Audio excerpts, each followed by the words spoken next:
Hi, we're Rosie and Charlie, and since November 2023, we've been living and working in Australia. So far, we've visited places like Sydney, Melbourne and Adelaide, as well as a handful of things in between. This week, on our 11-week road trip travelling through Queensland and the Northern Territory all the way to South Australia, we visit Litchfield National Park. In this episode, we discover towering termite mounds, refreshing waterfalls and stunning scenic tracks.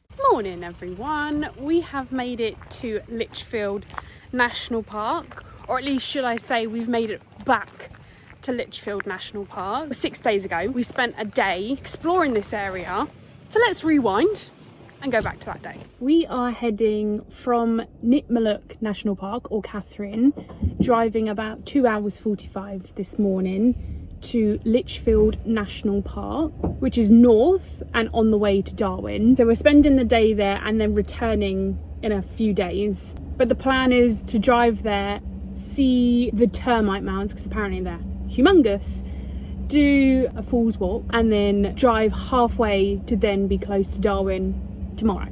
But we've just stopped at a petrol station getting a bit of petrol and then we'll be on our way.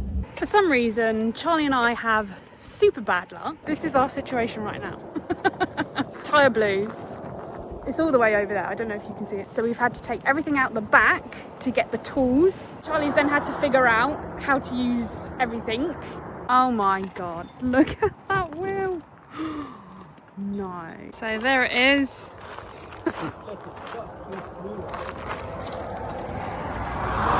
Jesus. Damage all on the body as well. Look. Yeah, I know. The whole thing's just blown up, smashed everything to bits. You know, it's not like we're backpackers, we can spend the money, you know. Good thing he's savvy and got a bit of a brain, and now he's putting on the new tyre. Honestly, I don't understand why we have this much bad luck, but hopefully with bad luck comes good luck. 4 hours later and a changed tyre. That tyre was fucked. It didn't just have a flat tyre, that thing exploded. Yeah, that. To the point it tore the mounting bracket for the mud flap and twisted it all in half. Crazy. But anyway, we're at Litchfield and we're here to see some huge termite mounds. So it's just a field with just loads and loads and loads of termite mounds. I didn't actually think there would be so many.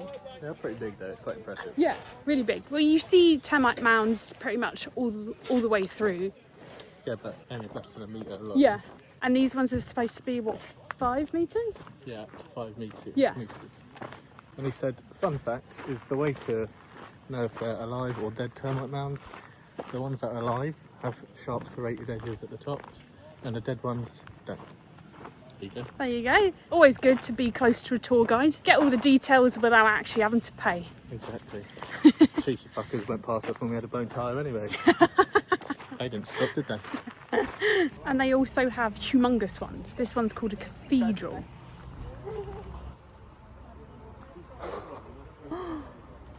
What do you think? Pretty big. Very impressive. Humongous. Litchfield's termite mounds completed, mate. What's next? A little waterfall walk. We're back at it after today. After today. Oh, what a day, honestly. Get 3 cold beers, sit at our accommodation and just chill this evening. Yeah. Yeah. Just Yeah, fair play. relax. Oh, what's my hands? Cut my hands open like a knobhead. But grubby. It's not very manly of me, but I have never actually changed a tyre before. So I had to wing it, and then a lady stopped on the side of the road, stunning Huey in her lovely Land Cruiser, said, "Oh, you're right," and my male, like, I don't need no help, just kicked in. I was like, "Yeah, I'm fine." Really, yeah. It took me like an extra 20 minutes just to work out how to do everything. But... There was her partner in the car with him. Oh, I didn't even notice. Yeah. I was just like, yeah, Partner and kids. I'm all good. They were there. Yeah, they were the only car that stopped to help us, which was lovely. Just to check we were right, which was good. Yeah, but... which was really nice.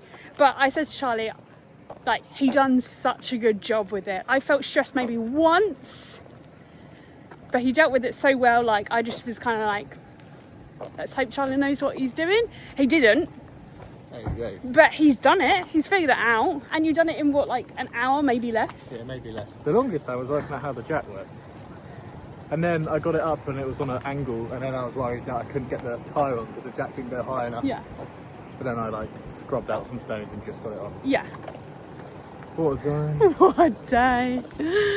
It's always something happening. Driven a bit further up and we've made it to Florence Falls. We didn't have any internet or data or anything, so we couldn't actually get directions.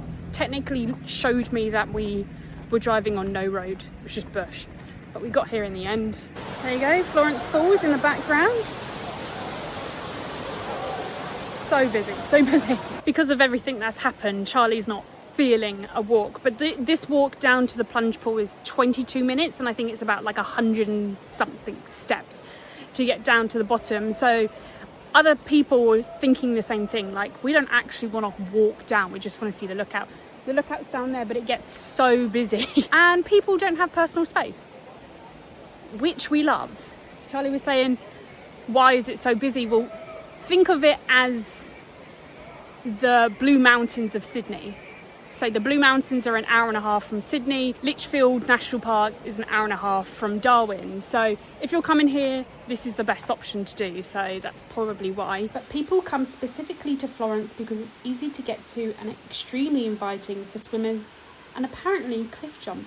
Oh, Quick visit to Florence Falls. it was really nice, but it was really, really busy. It would have been nice to go for a swim, but at the same time you would have been competing with everyone, and there's like 4 different tour buses, the car park's full, you know, so it's the first place we've been in the NT really that's been this busy. But we're going to be heading to our accommodation now, where we sat on the porch, ate dinner and witnessed another beautiful sunset, ready to revisit the other half of Litchfield in a few days. So today we are on the left-hand side of the national park. The other day it was the right-hand side. The reason why we only spent one day was because there was issues with the accommodation. Either too expensive or it's all booked out. Anyway, we're at a place called Torma Falls. And we're not going to do too much because I don't know if you saw our last video, which was in Darwin. I haven't been very well. Oh, can you believe it? I haven't been very well, but also Charlie's now caught the bug. So we're going to take it nice and easy, not overwork ourselves. A couple of minutes later and we make it to a platform where you can see the falls, or should I say barely see the falls. And then you've got this beautiful view, but again there's smoke. And that's what you kind of get when it comes to winter. They're trying to burn everything to avoid wildfires, but still. Stunning little view. Walk a little bit further down and you get to another platform where you can view the waterfall a lot better. The water at the bottom looks so clear. Again, very inviting, but the chances of a croc being in there, probably high. So, moving on to the next waterfall, lookout or whatever we plan to do. With no actual plan and no internet to look at the surrounding area, we've decided to come back to Florence Falls for a walk, and if we're really feeling it we might go for a dip, but it looks so busy again so probably not. We're not doing the Florence Falls walk or the loop or the circuit.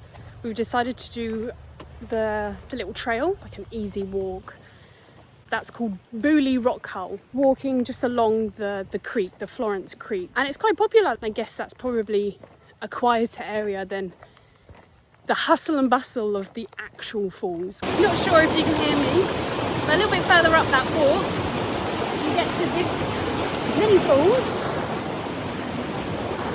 and I couldn't resist. I just got my shoes off, not going full in, but it's lovely. It's not even that cold. Super regretting not bringing my swimming costume now. I'm not going to lie, but I'm actually surprised that this part of the area isn't more busy. Each rock hull offers a hidden oasis, and because they are dotted all along the creek, they don't feel too busy. There is lots of places to sit in and out of the water, making it the perfect spot to unwind. 15 minutes spent just relaxing, wetting the feet, listening to the world go by. Yeah, it was really nice. But I think that's it for us, and we're going to be heading to our accommodation. Next, we continue this road trip heading east towards the famous Kakadu National Park.